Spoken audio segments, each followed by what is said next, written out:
తొలి ఏకాదశి పర్వదిన గొల్ల కురుములు ఇక తమ కులదైవమే బీరన్న స్వామికి భక్తి శ్రద్ధలతో బోనాలను సమర్పిస్తారు.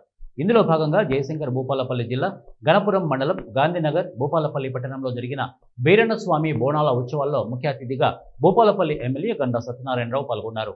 ఇక గాంధీనగర్ గ్రామంలో ఎమ్మెల్యేకు కాంగ్రెస్ నేతలు, గ్రామస్తులు కురుములు శాలువలు కప్పి పూల బొకేలు ఇచ్చి స్వాగతం పలికారు. భూపాలపల్లిలో జరిగిన వేడుకల్లో ఎమ్మెల్యే డోలు వాయించారు. ఈ సందర్భంగా ఎమ్మెల్యే మాట్లాడుతూ సంస్కృతి సాంప్రదాయాలను ప్రత్యేక బోనాలు అని అన్నారు.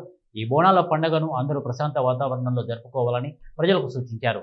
భూపాలపల్లి నియోజకవర్గ ప్రజలను బీరన్న స్వామి చల్లగా చూడాలని ఎమ్మెల్యే వేడుకున్నట్లు తెలిపారు.